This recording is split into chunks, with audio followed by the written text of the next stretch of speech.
Hi, Taylor T. Carlson here, and more CDs of heavy metal today. We're going back to one of the founding groups of heavy metal, that being Black Sabbath. But we're going to skip past the Ozzy era today and go into the Dio-era. The Dio-era albums just got some great deluxe edition remastered reissues, and I'm going to show these off in this video and share my feedback. These albums are Heaven and Hell from 1980, Mob Rules from 1981, and the reunion album Dehumanizer from 1992. Now, I love the Ozzy era of Sabbath, but the Ronnie James Dio era that came after, for me, might even top that era. And that's saying something, because I love those Ozzy era releases. Now, all three of these albums have gotten the deluxe treatment. Each one has the original album, plus an additional bonus disc consisting of several extra tracks, mostly live stuff. Some of these were used as B-sides and the like. So we'll do an unboxing effort, and I'll share my feedback on each album. We'll start off with 1980's Heaven and Hell, Black Sabbath's 9th album, and the first one to not feature Ozzy Osbourne on lead vocals. This is also the only Dio-era album to feature Ozzy-era drummer Bill Ward before Vinny Appice came into the mix. Now, the track list here, the original 8 songs are on the first disc. This has tracks like Neon Nights, Children of the Sea, Lady Evil, Heaven and Hell, Die Young. It's a fantastic record, and I especially love this artwork of the band that's on the back there. I'm glad they preserved that for the CD release. Inner Gatefold has some artwork from foreign releases. That's pretty cool right there. Then we open this up. More artwork from foreign releases on the outer sleeves there. And I pull off the 2 discs here. Here's a close-up of the disc. That's disc 1, which is the original album. Disc 2 is the bonus material. Underneath where the discs were, you can see more of those, alternate foreign artwork from albums and singles. For the bonus content on Heaven and Hell, we get a series of bonus tracks. There's a live version of Children of the Sea, which was a B-side to Neon Nights. A live 7-inch edit of Heaven and Hell that was the B-side of Die Young. A mono 7-inch edit of the song Lady Evil. And the remainder of the album features tracks that were recorded at the Hartford Civic Center in Hartford, Connecticut on August 10th, 1980, as well as some that were recorded at the Hammersmith Odeon in London, December 31st, 1981 to January 2nd, 1982. So it's great that we get like a live chronicle of this era, in addition to the album itself, which is absolutely fantastic and one of my favorites in the Black Sabbath canon. Secondly, we have the Mob Rules, Black Sabbath's 10th album, and the follow-up to Heaven and Hell, the first Black Sabbath album to feature Vinny Appice on drums, who would also go on to drum with Ronnie James Dio in the band Dio. That classic artwork there, I'll never get tired of looking at that. Spine text. Back cover has a listing of the tracks here.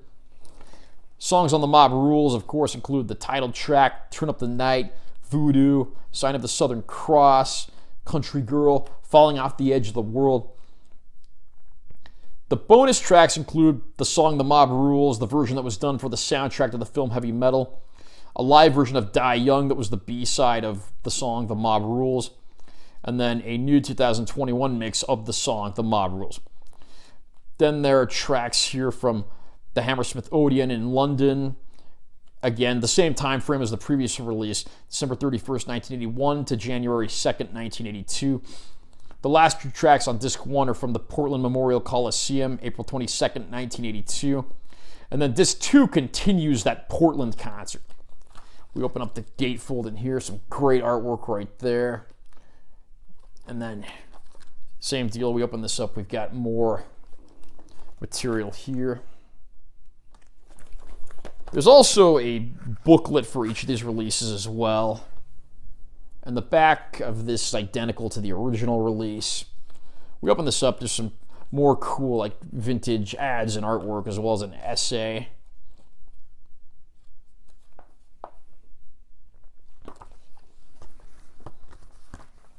And then same deal here, we take the discs off of their holders in the case. Under here they actually have like some record company documents, and those look very cool. Also, when I was unboxing Heaven and Hell, I forgot to show off the booklet for that, so I'll do that now before we move on to the last one. Here's the Heaven and Hell booklet. Again, pretty much that same artwork on the back there. As usual with my music reviews, I'm not going to look at every single page here.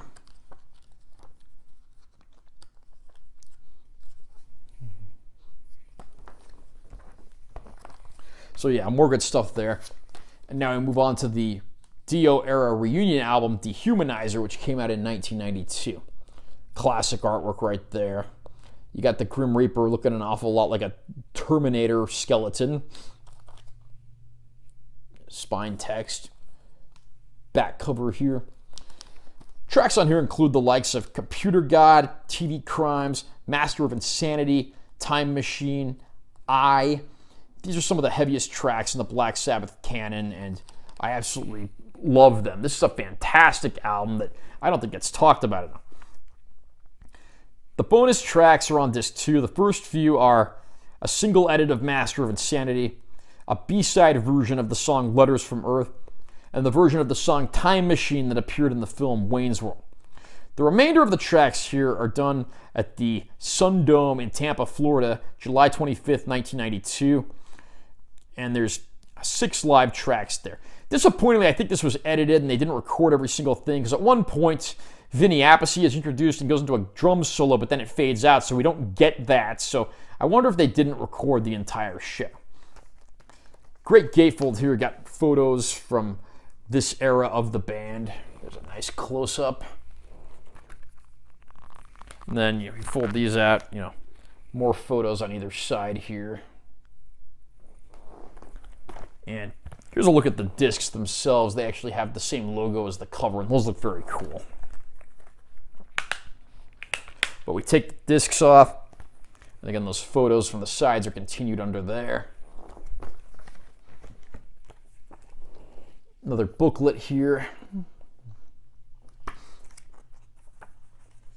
We open this up.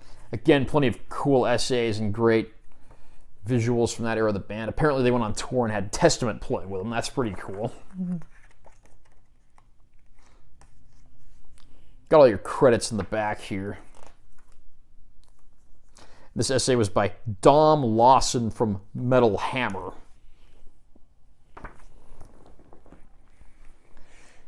And there you have it. If you are a fan of Ronnie James Dio and Black Sabbath and his era with the band, these absolutely come recommended. You'll definitely want to add these to your collection. If you don't already own them, these are certainly the versions to own. And even if you do already own them, the live bonus tracks here are pretty cool, and they might be worth the double dip. Are you a fan of Black Sabbath and Ronnie James Dio? What's your favorite Dio-era song and album? Comment down below and let me know what you think. Also, remember to subscribe to my channel for more content, because I'm always posting new videos, and give this one a like if you found it helpful. I'm Taylor T. Carlson. See you next time.